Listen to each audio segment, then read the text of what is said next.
Hello, everyone. We meet again with Melanie Marlina. Welcome back to class academic writing. Today, we will look at the relationship between writing and thinking. It has been said that learning to write is learning to think. You don't know anything clearly unless you can state it in writing.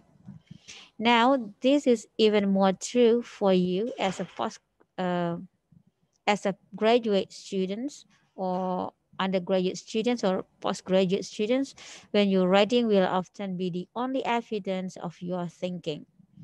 So it's crucial that you focus on writing with clarity and meaning because this will ensure your thought process are just as good. Now, many students make the mistake of spending too much time thinking, assuming that when they come to write something down, they will have perfect recall. This is fallacy and could lead to a lot of your inspirations and academic progress never actually contributed to your chosen field or even to your success as a student. Once you write something down, you have a better sense of how to express your thoughts, and this in turn improves your next thought process.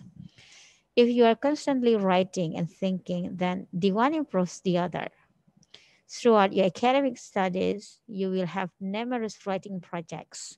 If these are the best possible expression of your best thinking, then you are likely to be successful.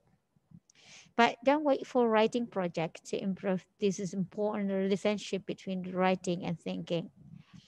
Always practice generative writing, which is your own note taking, much like a researcher's journal.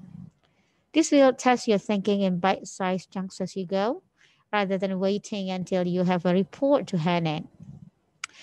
This is also helps you avoid a backlog of unexpressed or unwritten thinking.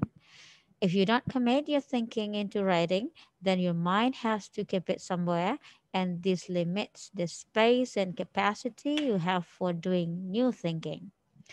Now, over a multi year study, you will really struggle if you rely too much on your memory when the time comes to complete a writing project. Writing and thinking iteratively ensures that your thinking capacity is constantly refreshed. Your thinking will also become more efficient so that you eventually start thinking more and more in terms of how you would write it down. In future topics, we will talk about the different types of writing projects as well as how you can improve your writing with specific techniques and self editing practices. As you progress with your academic career, remember this first principle of writing with meaning and clarity. The best writing is always the product of your best thinking, but improving your writing will also result in improved thinking. Uh, well, that's all about writing and thinking. Thank you very much for listening and watching. See you again in the next video.